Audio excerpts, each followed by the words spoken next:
최고의 시절이면서 최악의 시절이었다. 지금 우리는 얼마나 더 우울해졌는가. 요즘 우울증 시대라는 거죠. 내가 역사에 관심을 가진 것은 10대 후반 때부터였다. 단순히 르네상스나 중세 역사 또는 이집트 문명과 메소포타미아 문명의 탄생만이 아니라 인간이라는 정의 역사에 커다란 관심이 생겼다. 그 많은 포유동물 중에서 아프리카에 살던 보잘것없는 유인원이 어떻게 지구를 지배하며 하는 생명체가 됐을까? 구할 수 있는 모든 책을 닥치는 데를 읽었다. 그러면서 과거 우리 조상들이 사망한 원인과 현재 우리의 사망 원인이 완전히 다르다는 사실에 무척 놀랐다. 몇 년 후에 의학도가 되어서 스웨덴의 카롤린스카 대학 병원에서 인턴 생활을 할 때 그 차이를 직접 눈으로 목격했다. 오랜 세월 인류를 죽음에 이르게 한 병에 걸려서 치료를 받는 환자는 찾아볼 수 없었다. 처녀들은 말라리아에 걸려서 생사를 오가는 사람도, 소아마비 때문에 죽는 사람도 없었다. 우리가 여러 치명적인 질병을 억제하고 심지어 퇴치할 수 있었던 것은 물론 현대의 눈부신 발전 덕분이었다. 나는 환자들을 보면서 이런 생각이 들었다.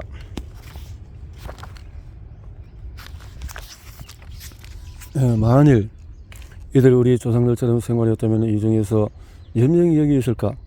지나치게 높은 혈당으로 혼수 상태까지 이른 제2형 당뇨병 환자는 그 병에 걸리지 않았을 것이다.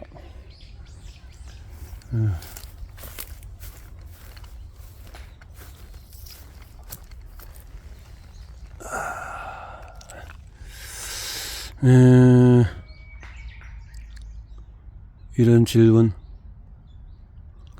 지나치게 높은 혈당으로 혼수 상태 제2형 당뇨.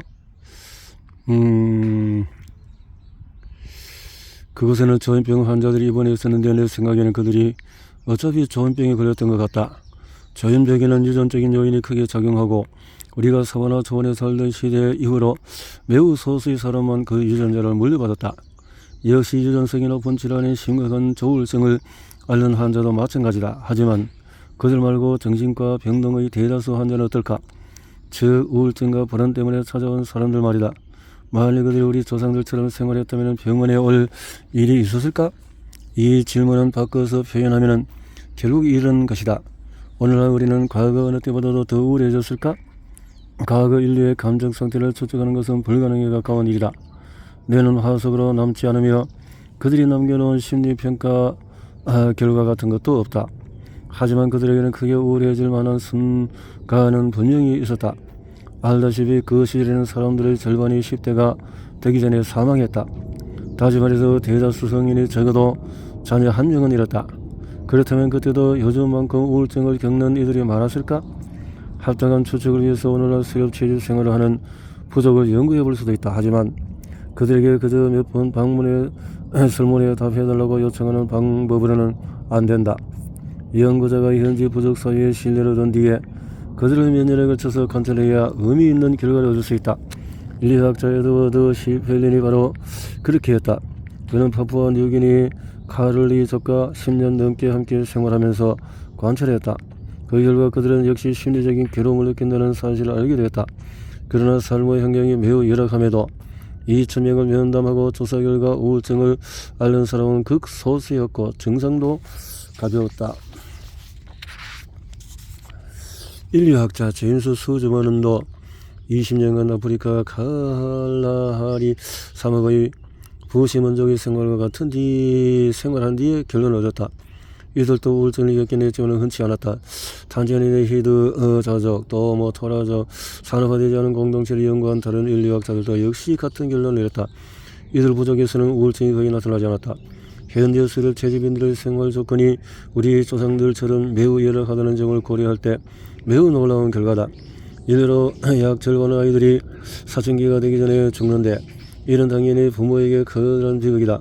이런 부모와 마찬가지로 이들 역시 자식의 죽음을 깊이 슬퍼하지만 우울증에 빠지는 경우는 별로 없다. 수즈먼과 시펠린을 비롯한 인류학자들의 경험을 성급하게 일반화하기 전에 신중해질 필요가 있다. 이들이 우울증을 진단하는 의학 전문가는 아니기 때문이다. 또 우울증을 앓는 부족원이 그 사실을 숨겼을 수도 있다. 오늘의 수렵채집 사회가 과거의 수렵채집 사회를 그대로 반영한다고 100% 확실히 말할 수도 없다. 그럼에도 이와 같은 연구 결과는 흥미로운 질문을 던져준다. 이들 부족의 사회생활에서 무언가가 우울증을 막아주는 것은 아닐까? 또는 관점을 뒤집으면 이렇게 물을 수 있다. 오늘 우리 생활에서 무언가가 우울증에 더 쉽게 걸리게 하는 것은 아닐까? 시골과 도시. 그 질문에 답을 찾고자 미국 연구팀이 현대와 수준이 각기 다른 여러 사회에 사는 여성 657명을 연구했다. 연구팀은 나이지리아 시골, 또 나이지리아 도시, 캐나다 시골, 미국 대도시에 사는 여성들에게 설문조사를 했다. 불안이나 우울증도 어떤지, 잠을 잘 자는지 등등등등. 답변을 분석해보니까 더 현대화된 사회일수록 우울증 증상이 많이 나타났다.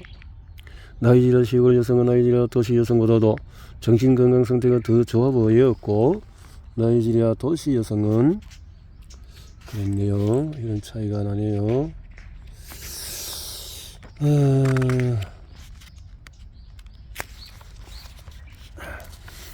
캐나다 시골 여성보다 더 좋아했다. 정신건강에 가장 안 좋은 이들은 미국 대도시에 사는 여성이었다. 이 같은 패턴은 45세 이하 여성에게서 특히 뚜렷이 나타났다. 그러나 이때도 섣불리 결론 내리기 전에 신중해야 한다. 여성들을 비교하는 것이 타당한지 확실치 않기 때문이다. 어쨌든 사람들은 자신이 원하는 삶의 형태에 따라 사는 계획을 결정한다. 성공에 대한 야망이 크고 이런저런 불안감이 많은 사람이 대도시에서 경력을 쌓아서 흔들리는 자존감을 높이고자 시골을 떠나서 뉴욕으로 갈 가능성이 더 크다면 이 도시에는 불안감이 높은 사람이 많아질 것이다. 도시에서 동시에 시골에는 불안감이 높은 이들이 더 적어질 것이다. 따라서 뉴욕 거주자와 미국 시골 거주자를 무작위로 선택해서 비교하는 것은 사과와 배를 비교하는 것처럼 오류를 내포할 위험이 있다. 나이지리아 시골 여성과 나이지리아 대도시 여성을 비교하는 것도 마찬가지. 특정한 성격 특성을 가진 사람은 대도시로 이사하고 또 다른 성격 특성을 가진 사람은 대도시를 떠나서는 경향이 있기 때문이다. 또 연구팀은 질문 내용을 미국과 나이지리아, 캐나다의 비험자 모두가 똑같은 의미로 해석하고 이해하도록 정신과 의사의 도움을 받아서 질문지를 작성했지만 그래도 여전히 언어적인 차이가 영향을 미칠 수 있다. 게다가 자신의 감정과 기분을 표현하는 방식의 문화적 차이도 있다. 어떤 문화권에서는 우울증 증상을 신체적인 불편감으로 표현한다. 저 허리가 아프다고 말하는 것이 정신이 아픈 것을 표현하는 한 방법일 수 있다. 그러나 모든 오류 발생 가능성을 고려하더라도 이 연구는 저개발 국가에서 사는 여성의 정신 건강이 선진국 여성보다도 적어도 더 나빠지는 않는다는 사실을 보인다. 여기서도 우리는 그들의 생활의 무언가가 우울증을 막아준다고 추정해 볼 만하다. 그것이 무엇일지는 잠시 후에 다시 논하겠다. 우리는 최근 몇십 년 사이에 더 우울해졌는가? 이번에는 스웨덴 주변 지역의 우울증 발생률을 살펴보자. 스웨덴에서는 최근 몇십 년 동안의 항우울제 처방을 받는 비율이 급격히 증가했다. 현재 성인 8명 중에서 1명이 항우울제를 처방받는다. 하지만 스웨덴이 최고 수준은 아니다. 영국과 아이슬란드 등등. 우울증 상승 호수는 대단히 가파라서 그래프를 보는 사람이 우울증에 걸릴 지경이다. 그다음 우리는 정말 과거보다 더 우울해진 것일까? 여전히 확실히 말하기는 어렵다. 단순히 항우울제를 처방받는 사람의 수를 살펴보는 것만으로는 충분하지 않은 탓이다. 우울증 환자가 많아진 것이 요즘에는 사람들이 옛날보다도 병을 더 많이 찾아가기 때문이거나 의사가 처방전을 더 쉽게 써주기 때문일 수도 있다.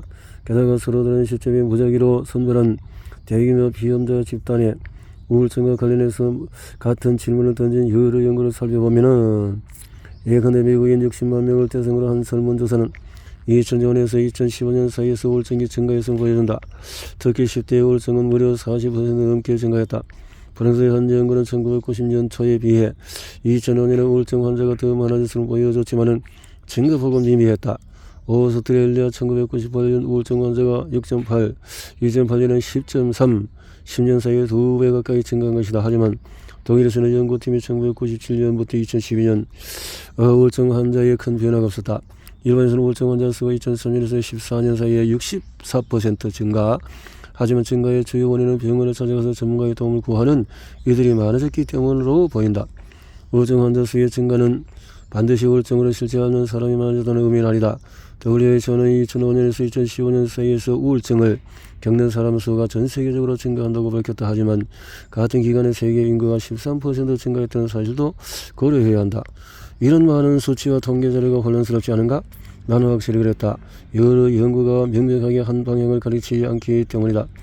어떤 연구에서는 오늘날 우울증을 앓는 사람이 확실히 늘어났다고도 하고, 어떤 연구에서는 큰 변화가 없거나 이때라도 아주 약간 증가했다고 한다. 게다가 서로 다른 시점에 나온 연구들을 비교하기가 쉽지 않다는 점도 혼란을 키운다. 어쨌든 우울증은 혈액검사나 유전자 검사, 엑스레이 촬영으로는 판정할 수가 없다. 한 번씩 스웨덴 국민이 1000명에게 우울감을 자주 느낀다고 묻는다면 그들은 대답하는 시점에서 우울감이 뜻하는 바에 따라서 그 단어를 사용할 것이다. 예를 들어서 1970년대와 현재의 사람들은 그 단어를 크게 다른 의미로 사용할 수도 있다. 내 경험과도 그렇다. 앞서 중학생이었던 1990년대에 나는 정신의학이라는 말을 들으면 구속법과 독방을 떠올렸다. 나뿐 아니라 대부분 사람이 그랬을 것이다. 그래서 사람들은 정신의학과에 찾아가기가 꺼려졌다. 오늘날 우울증을 겪는 사람이 과거보다 많아졌는가에 대한 답을 찾으려는 것은 가망 없는 시도처럼 보인다. 하지만 나는 자료를 더 찾아봤다. 시간의 흐름에 따라서 의미가 변하지 않는 용어들로 질문지를 작성했으며 대규모 피해자를 대상으로 객관적 증상을 관찰한 다수 연구 데이터를 찾아냈다. 이들 데이터는 과거 오늘날의 우울증 환자 수에 큰 차이가 없다고, 오히려 오늘날 사람들의 정신건강이 약간 더 좋아졌다고 밝히고 있었다.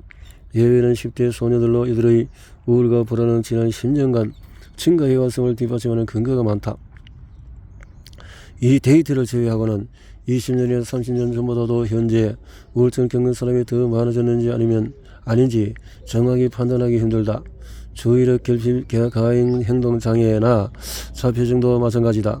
제일 높은 여러 연구는 진단 건수가 크게 증가하긴 했지만 그것이 발생 건수의 증가 때문은 아니라는 사실을 보여준다. 확실히 말할 수 있는 한 가지 사실은 우울증 사례가 분명히 줄어들지 않았다는 점이다. 우울증, 심근경색 등등으로 기대 수명은 90년 이래 7년이 더 늘어났다. 일본에서 5년이 더 늘어났다. 의학 발전과 동시에 경제 발전도 이루어졌다. 이처럼 발전하지만 우울하다. 의학기술과 경제가 눈부시게 발전해서도 우리의 건강은 크게 나아지지 않은 것 같다. 현대의 수렵체진에게서 찾은 단서는 뭘까?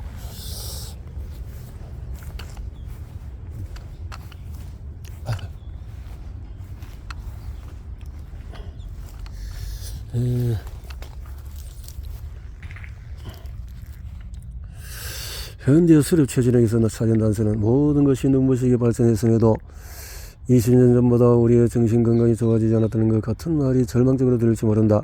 우리의 기분은 의술이나 경제의 발전과 상관없는 별개의 영역인 것만 같다. 그것을 바꾸려는 시도는 무의미해 보인다. 그러나 정신과학서의 내 생각은 그렇지 않다. 나는 많은 이들이 심리치료와 운동, 영문을 통해서 우울과 불안을 극복하는 것은 물론이고 예방하는 것을 직접 목격해왔다. 그래서 정신건강을 개선하려는 노력이 결코 무의미하지 않다고 확신한다. 우리가 20년이나 200년 또는 2만 년 전보다 더 우울해지는지 아닌지는 분명 흥미로운 주제이지만 어쨌든 가장 중요한 것은 지금 여기서 우리가 무엇을 실천할 수 있느냐다. 불안과 우울을 막아주는 백신을 없지만 우리의 기분은 분명히 더 나아질 수 있다. 이는 여러 가지 관점을 고려해야 하는 복잡한 문제다. 하지만 종종 간과되는 중요한 관점 하나는 스즈먼과 시펠린 같은 인류학자들이 발견한 역설적인 사실이다. 물질적으로 열악한 환경임에도 현대의 수렵 체질인들에게서 우울증이 더 머물다는 말이다. 그들의 생활에서 우울증을 막아주는 무언가가 있다. 뒤집어 말하면 우리의 생활에는 우울증이 더 취약하게 하는 무언가가 있다. 나는 그 무언가가 신체활동 사람들에게 보내는 시간이라고 생각한다. 수렵 체질인은 하루에 1만 5천에서 1만 8천 걸음을 걷는다. 그리고 하루에 2-3시간 동안의 신체활동을 하며 그 중에 1시간은 활동의 강도가 높다. 또 공동체 구성 간의 유대감이 강하고 물리적으로도 서로 가까이서 지낸다. 이 두 요인이 그들의 불안과 우울을 막아준다. 게다가 흡연을 거의 하지 않고 환경 독서에 별로 노출되지 않으며 우리처럼 가공식품을 많이 먹지 않는다. 그리고 우리보다도 노동을 적게 하고 더 평등한 공동체에서 산다. 모두가 작은 변화를 실천한다면 이들과 그 요인이 하는 정확한 역할을 수치하기는 물론 어렵다. 그러나 신체 활동 그리고 사람들과 보내는 시간이 중요한 역할을 하는 것만은 분명하다. 그렇다면 많은 이들이 비교적 작은 변화만 실천해도 정신건강 문제 때문에 치료를 받아야 하는 상황을 피할 수 있지 않을까?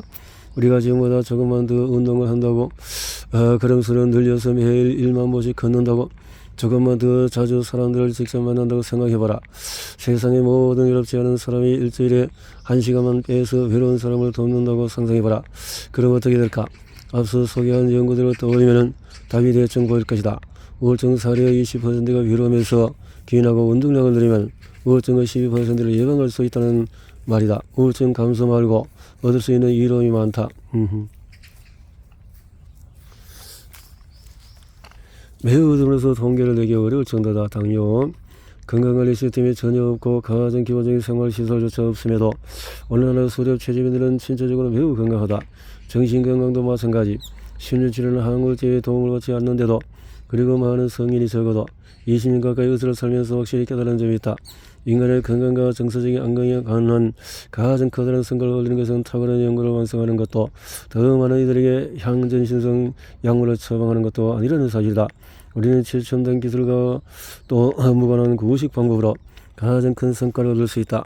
즉 사람들에게 필요한 지식을 알려주는 동시에 몸을 움직여서 더 걷고 사랑하는 이들을 더 자주 만나도록 독려하는 것이다. 이는 경제적인 관점에서 더 나은 방법이다.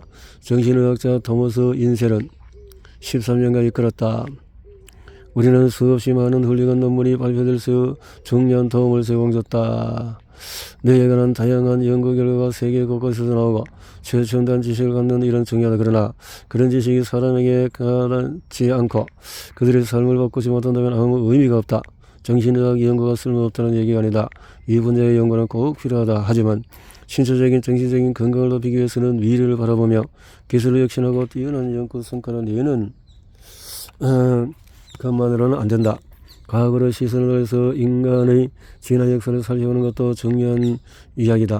우울과 불안을 예방하는 데 중요한 단서가 되는 지식을 공유하고, 그럼으로써 병원의 도움을 받아야 하는 상황에 이르지 않게 해줄 행동과 습관을 촉진해야 한다. 우리는 사바나 초원의 삶으로 돌아갈 수는 없지만 현재 우리를 만든 역사적인 조건과 진화 프로세스에서 중요한 교훈을 얻을 수 있다.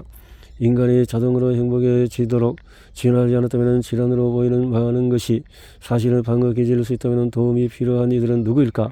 인간 생활의 본질인 정상적인 감정 변화와 병으로 진단해야 하는 심리 상태를 어떻게 구분할 수 있을까? 그냥 울적한 것과 우울증을 어떻게 구분할까? 무엇이 수줍음이고 무엇이 사회 공포증일까? 모두 간단히 대답하기 힘든 질문이다. 그러나 이것만은 확실하다. 심리 상태 때문에 일상생활에 지장을 받고 있다면 전문가의 도움을 받아야 한다. 우리는 기꺼이 이렇게 해서